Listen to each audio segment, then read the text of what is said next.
Hello! Welcome to my channel spice and smiles. అందరూ ఎలా ఉన్నారండి? మేము చాలా బాగున్నాం. అందరికీ విజయదశమి 7వ రోజు శుభాకాంక్షలు. ఈరోజు నేను ఈవినింగ్ ఆదివారం కాబట్టి నేను ఈవినింగ్ వ్లాగ్ చేసి తీశానండి. ఆ ఈవినింగ్ నేను ఏమేం పనులు చేస్తాను, పూజ తర్వాత మిగతా పనులు ఎలా ఉంటాయి, నైట్ వరకు నేను తీశాను ఈ వ్లాగు. ఆహ్, ఒకసారి చూద్దాము రండి.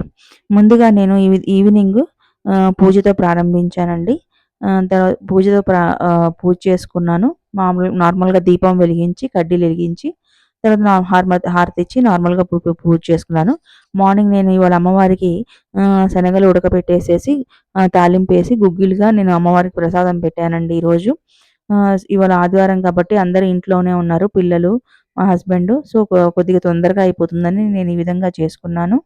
సో, మార్నింగ్ పూజ అయిపోయిన తర్వాత లంచ్ ప్రిపేర్ చేశాను. నాన్ వెజ్ ఉంటుంది కదండీ! నేను చేయకపోయినా నేను ఈ నవసరాలు నేను తినను. కానీ మా పిల్లలు తింటారు కాబట్టి చేస్తాను. సో, అయిపోయిన తర్వాత ఇంకా ఈవినింగ్ కని నేను ఇలాగా షింక్‌లో ఉన్న కొద్దిగా 2 పాత్రలుంటే అవి క్లీన్ చేసుకున్నాను. తర్వాత ఈవినింగ్ ఎగ్ కర్రీ చేద్దామని ఎగ్గులు ఉడకపెట్టి పక్కన పెట్టాను. తర్వాత నేను ఇలాగా ఎగ్ కోసము ఆనియన్ చాప్ చేస్తున్నానండి. నేను మొత్తము ఒక 5 ఎగ్స్ తీసుకున్నాను.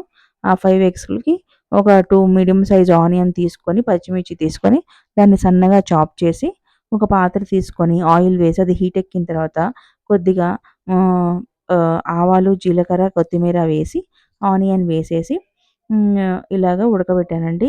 మగ్గుతూ ఉండంగానే దానిలో కొద్దిగా టమాటో వేశాను. ఒక టమాటో సరిపోతుందండి.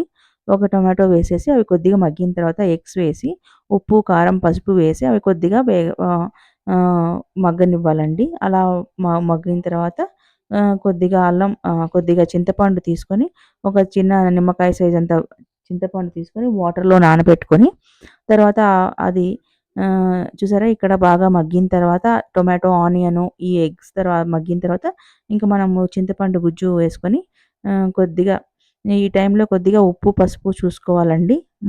కొద్దిగా చింతపండు గుజ్జు పోసి వాటర్ పోసిన తర్వాత ఇంక ఉప్పు, కారం టేస్ట్ చూసి కొద్దిగా ఇంకా స్టవ్ మీద ఉడకడానికి పెట్టేయాల.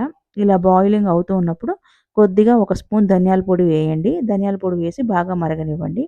బాగా మరిగిన తర్వాత కొత్తిమీర వేసి స్టవ్ ఆపేసేయండి. ఇంక నేను సైమల్టేనియస్‌గా రైస్ కూడా ప్రిపేర్ చేశానండి. ఇంకా 8 అయిపోతే మేము డిన్నర్ చేసేస్తాము. సో, పిల్లలకి, ఈయనకి నేను పెట్టేస్తున్నాను.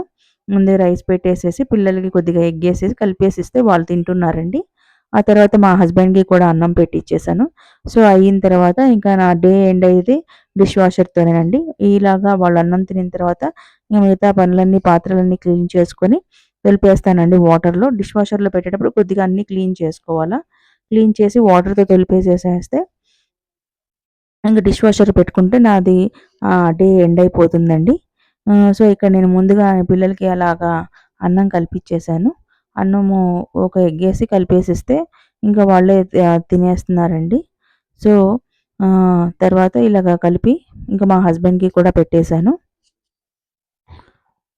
ఇంకా వాళ్ళకి పెట్టిచ్చేస్తున్నానండి. వాళ్ళు పెట్టిన తర్వాత ఆహ్, చ పెద్ద పాప తింటుందండి. చిన్న పాప కొద్దిగా తినాలా. ఆ రోజేదో తనే తింటానంది. సో, వాళ్ళిద్దరికీ ప్లేట్‌లో పెట్టిచ్చేసాను. ప్లేట్‌లో పెట్టించిన తర్వాత ఇలాగ తింటూ ఉన్నారు. ఈరోజు మీరెలా పూజ చేసుకున్నారో తప్పకుండా నాతో కామెంట్ చేసి షేర్ చేయండి. అమ్మవారికి ఏమేమి ప్రసాదాలు పెట్టారు? మీరు ఏ విధంగా పూజ చేసుకున్నారు? ఇవాళ ఆదివారం కదండీ! మీరందరూ నాన్ వెజ్ ప్రిపేర్ చేశారా? లేదా?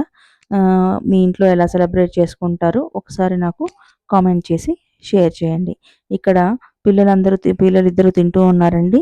వీళ్ళు తినిన తర్వాత నేనింకా ఈ మిగతా చిన్న చిన్న పనులు ఉంటే చూసుకుంటూ ఉన్నాను. ఇలా టీవీ చూస్తూ తింటారండి. ఇలాగ భోజనం చేస్తూ ఉంటే నేనింకా మిగతా పనులు చూస్తున్నాను. ఈ టబ్బు నిండా పాత్రలన్నీ డిష్ వాషర్‌లో లోడ్ చేసేసి ఇంకా నేను బటన్ ఆన్ చేస్తే ఇంకా నా ఈ డే ఇలా దీంతో ఎండ్ అవుతుందండి. ఇంకా ఇదంతా లోడ్ చేసి ఆన్ చేసిన తర్వాత ఇంక అది క్లీన్ అయిపోతుంది. ఈ విధంగా ఇలా ఈవినింగ్ వ్లాగ్ తీశానండి. ఎలా ఉందో నాకు కామెంట్ చేసి చెప్పండి. అలాగే మీరు ఏం పూజ చేసుకున్నారో నాకు షేర్ చేసుకోండి. Thank you. బాయ్.